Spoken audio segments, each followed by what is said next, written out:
It's nearly 6 years since I first got involved with Extinction Rebellion. It's cost me thousands of pounds, affected my physical and mental health, a criminal conviction. It's very exciting getting into office buildings where you're not meant to be, or causing chaos at AGMs for the big oil companies or banks that invest in fossil fuels. It really wears you down though. Do you know something? It's been absolutely fantastic. Here we all are outside Buckingham Palace reading the Declaration of Rebellion.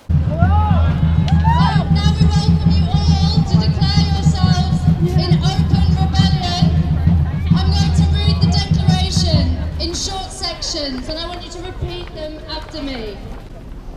We hold the following to be true. We hold the following to be true. This is our darkest hour. This is our darkest hour. It was the very beginning of Extinction Rebellion.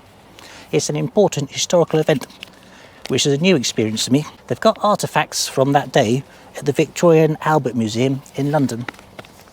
Here's my Declaration of Rebellion. This is the text that we all read out there. They've got one in the Victoria and Albert Museum. It's kept behind glass. They only touch it with rubber gloves.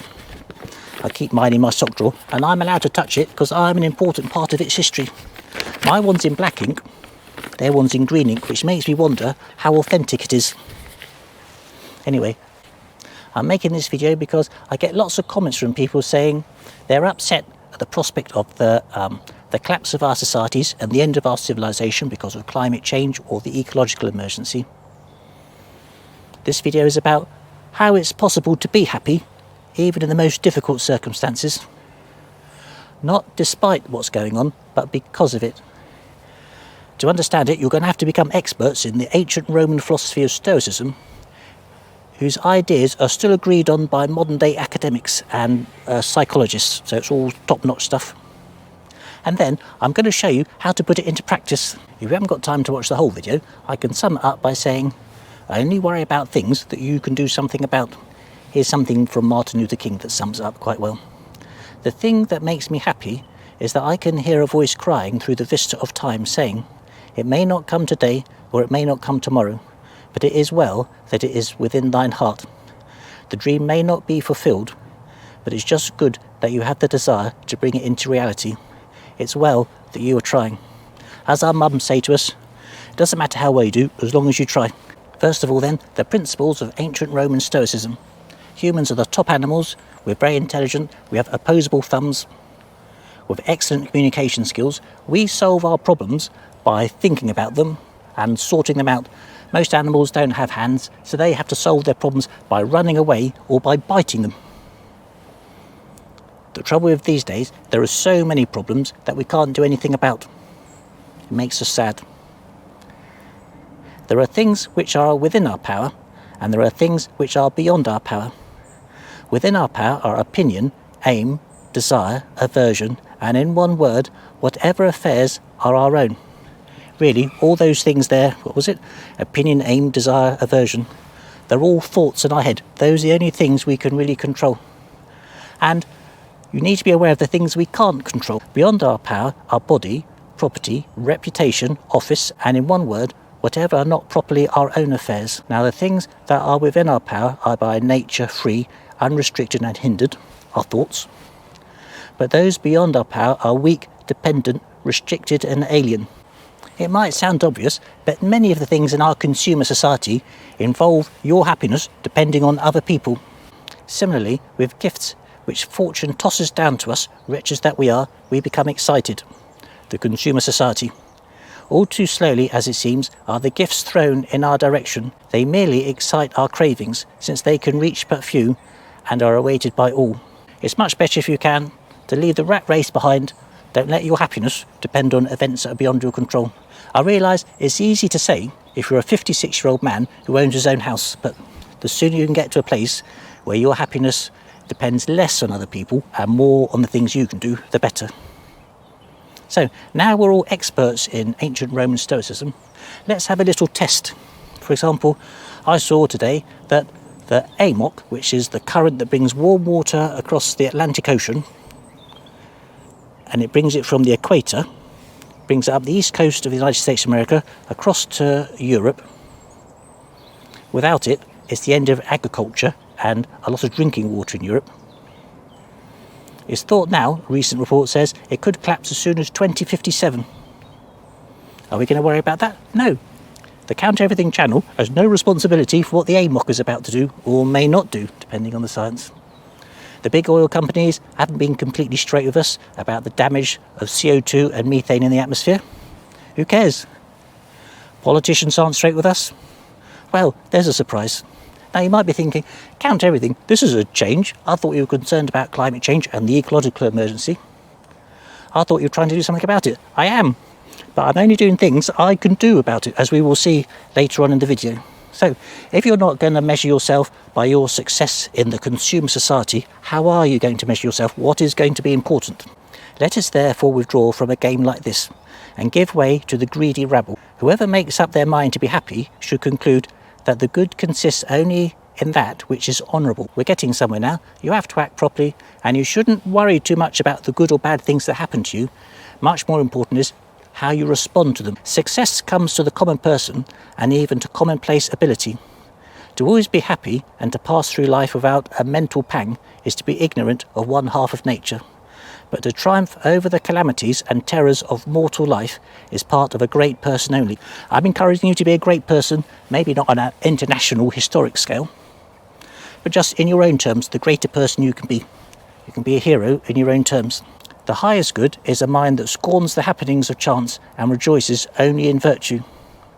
It is the power of the mind to be unconquerable, wise from experience, calm in action, showing all the while much courtesy and consideration in intercourse with others. And we're able to be wise from experience and calm in action because we're going to keep our thoughts under control. We're not going to become afraid or angry.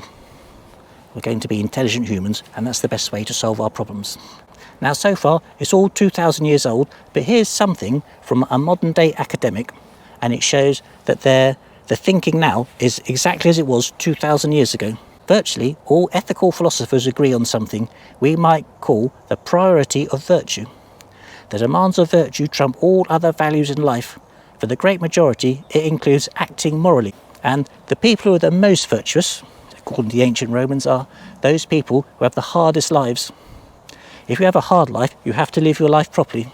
If you have a soft life, doesn't matter if you pick up any bad habits, you have a soft life, doesn't matter. The people with the hardest lives are the most virtuous. Now, that's all very well, but it does mean you shouldn't complain about anything, because that's something in the outside world. You're complaining your happiness depends on somebody else or something else, which is a weak thing to do. And you shouldn't get angry, because anger stops us thinking properly as intelligent humans. Certain wise people have claimed that anger is temporary madness, for it is equally devoid of self-control, forgetful of decency.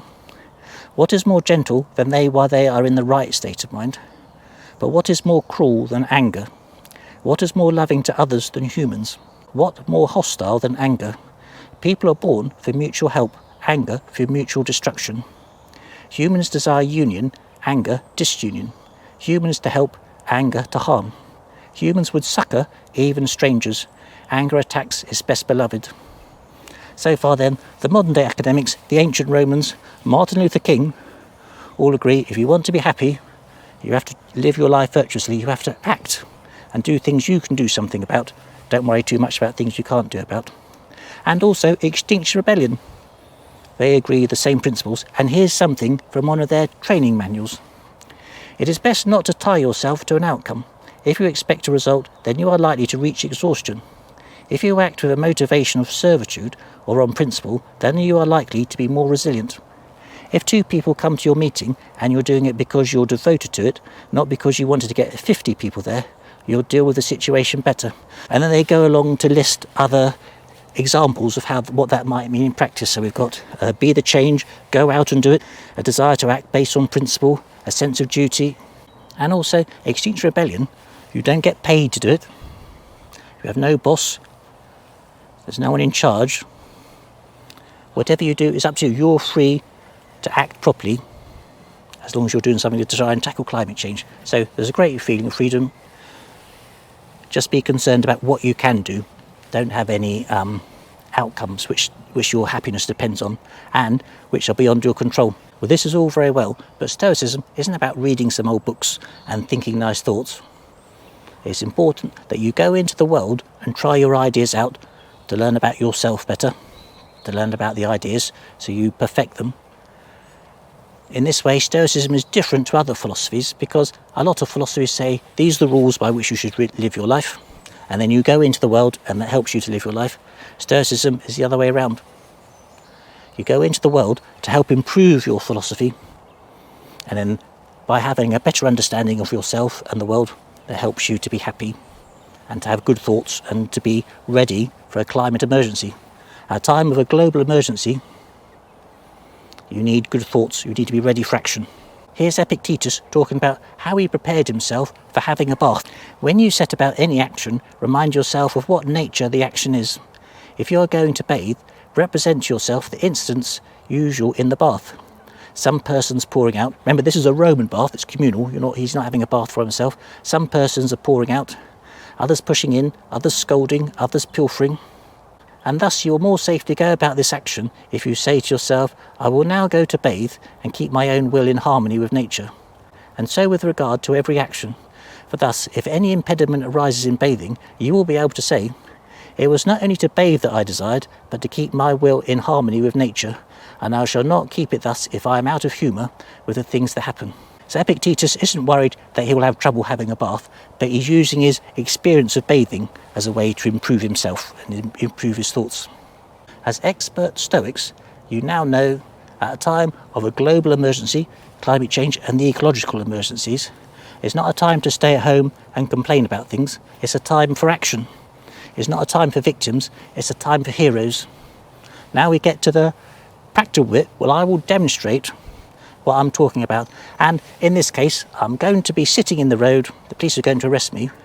I don't mean you should necessarily go and do that yourself, but whatever acting virtuously in a time of climate change, do that because that will make you happy. Here I am. I'm in London. I'm sitting on the road. I'm leaving behind my everyday life in a consumer world. I'm doing something that's important to me. I'm following the principles of Martin Luther King. And to get my thoughts straight for doing this sort of thing, I made a video called My Battle with a Criminal Nation, Martin Luther King, Unconditional Love and Stoicism. If I can show that to you. So I've got my thoughts straight. I'm ready for the good and bad things that are about to happen to me. It's an almost spiritual thing to do something you're so concerned about. It's quite noisy, but I think you might just be able to pick out what the police officer is saying. I tell him I'm videoing, so he's not caught off guard. Hello, sir. How are you? Yeah, no problem at all. We're recording as we should. And, sir, He's warning me about I'm in danger of being arrested. And at a time like this, it's best to keep quiet. It's very noisy. People sometimes claim in court they couldn't hear what the police officer was saying. The police officer is using this as a way of gathering evidence, so the less you say, the better. But having followed the principles of Martin Luther King that I found out about when I made my video, to me, the most important thing of what I'm doing is non-violence doesn't seek to defeat or humiliate the opponent, but to win their friendship and understanding. So I'm talking politely to the police officer. I just say no comment to show I could hear, to be respectful to him. Here, this is the most noisy part. He tells me a long list of all the bad things that can happen to you if you have a criminal conviction. if you're not willing to move, sir, you're going to be arrested, okay? That would have implications for your future travel. I don't know your employment status, I don't know anything about you, sir. But it's important that you realise the gravity of being arrested and how that could affect you. It's really important that you make sure you're aware of that. You can make an important decision as to what actions you take. I would advise you to find an opportunity to move, otherwise you're going to be arrested. So I listen patiently, and I thank him for explaining it all to me.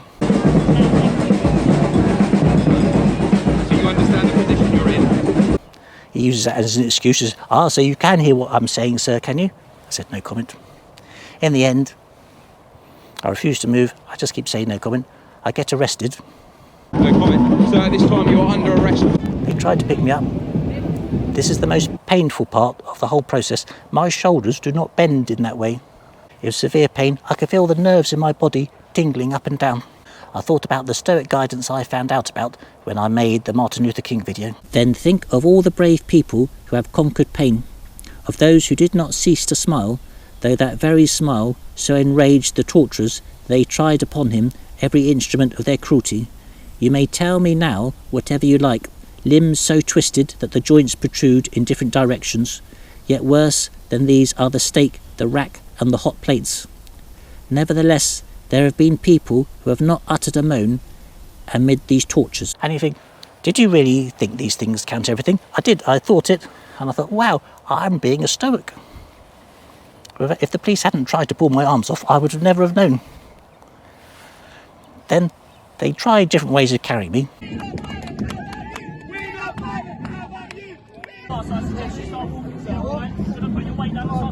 The crowd got a bit concerned what they were up to. They were making a bit of a palaver about it.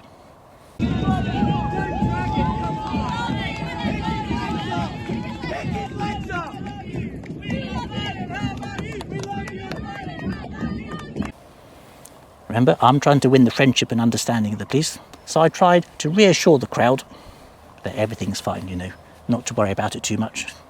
And because I didn't want the people to worry.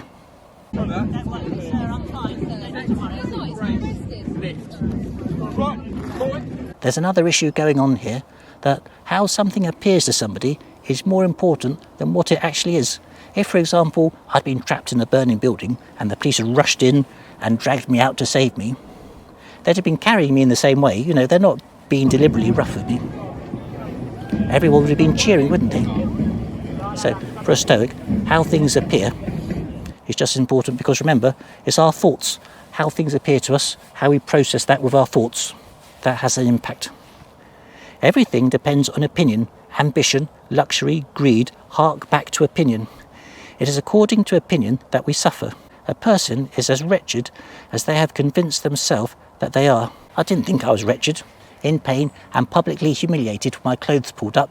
I thought to myself, it's all going very well. I'm dramatising, a word Martin Luther King used. I'm dramatising how serious climate change is, that I would want to do something like this, and how unconcerned the government is, because they're just having people arrested rather than trying to do anything about climate change, or doing enough to tackle climate change. When we eventually got to the police van, it became obvious that the police hadn't thought it had all gone very well. The highest good is a mind that rejoices only in virtue, wise from experience, calm in action, so we can control our thoughts, showing all the while much courtesy and consideration in intercourse with others. I asked the police officers if they were okay. They said they were, though they're a bit tired because I'm quite heavy. At first, I wasn't allowed to get onto the van until I'd been checked over, although when they saw my arms were still attached and I could stand up, then I got onto the van. I ended up sitting right at the very back with the two police officers who'd carried me. One of them went off to do something. I spoke to the police officer who stayed with me about how his day was going. He says they work 7 days a week for 12 hours a day. They have 4 days off. They have another 4 days on, 12 hours a day, and then 4 days off, and then repeat that process. If you can tell by the way they're carrying me, there was only 2 of them. All the other protesters were arrested by groups of police officers who shared the weight.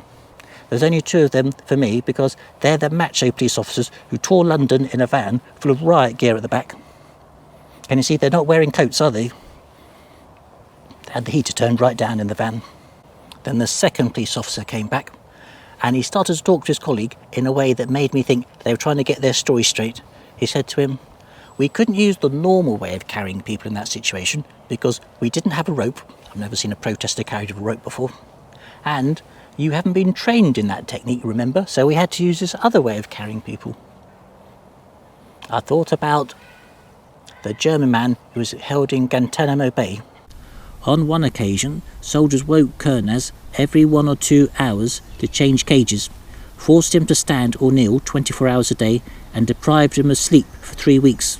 Towards the end, he was semi-conscious and unable to walk. They had to drag him from cage to cage. He was put in solitary confinement in a refrigerator and subjected to hypothermia. He was caged in a container in the Cuban sun, and in a small airtight box over hours and days he slowly suffocated. He was starved or force-fed, subjected to sexual humiliation and beaten constantly. And how did he respond to this treatment? He refused to blame his guards or his torturers. He explained how, on his release, he had given his jailers his home address in Germany for the day when the burden of what they had done became too heavy for them. I said, "You don't need to worry, I'm not going to complain." And they said to me, "No, we normally have a debrief like this after something like that." I said, "You don't need to worry." And something clicked in the minds of the police officers. They completely changed. And remember all the things I'd tried to do to win the friendship and understanding of the police officers. I thanked him when he explained to me all the list of terrible things that can happen to you if you have a conviction, even though it showed I could hear what he was saying. I tried to calm the crowd so they weren't unkind to the police. I asked the police if they were okay when we got to the van. This fourth time, it eventually dawned on the police what I was trying to do. Is someone ungrateful for one benefit, perhaps they will not be so for a second. Have they forgotten two benefits, perhaps a third will recall to memory the others also that have dropped from their mind. Press on and heap new benefits upon the old. They draw forth gratitude even from a heart that is hard and unmindful. For human life is founded on kindness and concord, and is bound into an alliance for common help by mutual love. Let us also bear in mind how much approval we shall gain from a reputation for forbearance. How many have been made friends through forgiveness? I thought to myself, wow, this non-violence really works. I have managed to win the friendship and understand, maybe not friendship, but still I've sort of won the police over a bit. From that time, everything changed. I've been asking which police station I was going to be taken to. They wouldn't tell me. Then they said, "Oh, that thing you were asking about, we're going to take you to Brixton." I didn't go to Brixton, but anyway, went somewhere else. Then they took me off the van where the other protesters were, which I think they were going to be held for a little while before they went to the police station. They took me onto the van where they are based for 12 hours a day. There's about 6 or 7 of them. Half the van is taken up with riot equipment because they spend their days cruising around London looking for trouble. They took me straight to the police station. And for that 20 or 30 minutes we were on our way, they spoke to me quite friendly. They listened to music on the radio. They asked what music I like to listen to. They said, "You'll probably be at home tonight in your own bed." They lost an iPhone cable. They couldn't charge up their phone. I said, "Oh, I've got one," because I'd been live streaming that day, so I had bags of iPhone cables. They said, "Oh no, we can't use your property, sir, to charge up our phones." We eventually get to the police station. Now, if you've watched a documentary of police in Britain, whenever the criminals arrive at the police station, they're checked in by their custody sergeant, and the custody sergeant stands behind a desk. Quite often the desk is built up to make them more opposing, and they leave you in no doubt you're in the care of the police and they're going to sort you out. Not when I arrived. When you arrive in this situation, the custody sergeant meets you at the door of the police station. He says, "Good evening, sir. Have you been with us before?" I said, "Yes, I've been here once before." That summed up my whole stay at the police station. Normally, when the arresting officers leave you, when they've done their paperwork, they leave you without saying goodbye. They sort of blank you because they're not your friend. You know you've misbehaved, or they think you've misbehaved. This time, they had to go and do some paperwork. Probably related to their technique of carrying me. They had to do some paperwork. When they'd finished doing that, they came to talk to me. I was sat on the bench waiting to have my fingerprints taken. Again, they spoke to me very warmly. They said, "In the nicest possible way, we hope we don't see you again, sir." I thanked them for looking after me. Again, they threw me out the next day. There was lots of other protesters there, so we all got thrown out the next day at 5 o'clock in the morning. And again, after they checked me out, they said, "Would you like some more food, sir, before you go? There's some chicken curry there." "Oh no, that's fine." Do you know what the police were doing? They weren't trying to defeat or humiliate me, were they? They were trying to win my friendship and understanding. They were using the principles of non-violence. That wasn't a surprise though, was it? Because, remember, the people who have the hardest lives are the most virtuous. If you have a hard life, you have to live your life properly. If you spend 12 hours a day in a van, cruising around London looking for trouble, in Britain, the police are discouraged from shooting members of the public, so they have to be nice to them. I realise it's easier to make a statement like that if you're a middle-aged, middle-class white man, but this video is a personal thing, so that statement stands. That was my adventure in testing out my Stoic principles. Even now, I still don't really understand why the police were so concerned. It's not as though I thought, well, the police have done something wrong here, but I'd better not complain because it'll just be better not to. I didn't know what the problem was at all. So if you understand these things and you think you can see what the problem is, feel free to leave a comment. It's a great mystery to me. So am I a hero? Well, in my own terms, for someone who spends most of their life at home eating pizza, scratching himself and watching television, I did something good. I did something that made me happy because I thought I'd done something good. I'd act virtuously. No one will ever remember it, except for me. Maybe you, if you watch this video. Well, you might think, this sounds all very well, you know, being nice to each other. But if we're going to save the world from the climate emergency, we're going to have to stand up to the oppressor, as things are not going to be so nice in the future. I thought about that.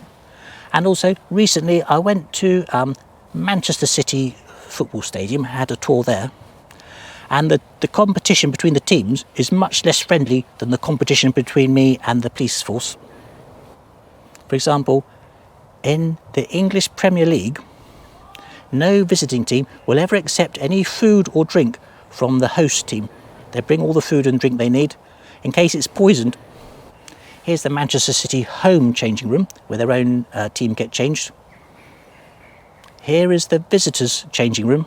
It's painted battleship grey to try and suck the spirit out of the visiting team. There's dozens of examples. You all know English football has a reputation sometimes for violence between the fans. The relationship between the teams isn't that much better. And obviously there's a lot of money in football. It's a very professional business. If they wanted to get on better with their fellow teams, they could do quite easily. But just like two boxers facing off for a big fight, they deliberately have that spirit of fight between them. And I see people in the Extinction Rebellion, the most determined, who do the most heroic things. They do have that spirit about them, you know. We're not here to be friendly or to be popular. We're here to, you know, to save the world from the climate emergency. I thought about that. But then I thought, if you're the macho police officers, you spend your time cruising around London looking for trouble, any trouble I can cause them is just going to be trivial. It's going to be water off a duck's back. So, following the principles of Martin Luther King and the Stoic principles, I think that was a success. In my terms, that was a success. You may not agree. I don't care. I'm making this video so you can act virtuously because it will make you happy. Whatever you think is virtuous, whatever you think is the right thing to do, you go and do it. Don't do what I did unless you think that's the right thing to do. This is all very well, but there's a darker side to it. Stoicism is all about acceptance. Accepting your place in the world, accepting how things are, and only doing things you can do something about. It's quite possible we have left things too late, that there's no prospect of a survivable future. Even if we could achieve one by acting now, you know, the world's governments will never do enough. So here's what the Stoics say about acceptance. Long ago, it was determined what would make you rejoice, what would make you weep. And although the lives of individuals seem to be marked by great dissimilarity, yet is the end one. We receive what is perishable, and shall ourselves perish. Why therefore do we chaff? Why complain? For this we were born. Let nature deal with the matter as she pleases. Let us be cheerful and brave in the face of everything, reflecting that it is nothing of our own that perishes. What then is the part of a good person? To offer themselves to fate. It is great consolation that it is together with the universe we are swept along. You say many sorrows, things dreadful and hard to bear, do befall us. Yes, because I could not withdraw you from their path, I have armed your minds to withstand them all. Endure with fortitude. I can't do anything about the global climate emergency, not by myself at least. I can't do anything to help you. But I have tried to arm your minds so that you're ready for the hardships that could be ahead of us. Well, it's a bit of a gloomy way to end a video, so let's finish with the full speech from Martin Luther King that we started off the video from. It's the last speech he gave the day before he was killed, and it's all about just be happy, doing the right thing, and don't worry about outcomes too much. I guess one of the great agonies of life is that we are constantly trying to finish that which is unfinishable. Life is a continual story of shattered dreams. So many of our forebears used to sing about freedom, and they dreamed of the day that they would be able to get out of the bosom of slavery, the long night of injustice. But so many died without having the dream fulfilled, and each of you in some way is building some kind of temple. The struggle is always there. It gets discouraging sometimes. It gets very disenchanting sometimes. We speak out against war. We protest, but it seems that your head is going against a concrete wall. It seems to mean nothing. And so often you set out to build the temple of peace, you are left lonesome. You are left discouraged. You are left bewildered. Well, that is the story of life. And the thing that makes me happy is that I can hear a voice crying through the vista of time, saying, it may not come today, or it may not come tomorrow, but it is well that it is within thy heart. It is well that you are trying. You may not see it, the dream may not be fulfilled, but it is just good that you have a desire to bring it into reality. It is well that it's within thine heart.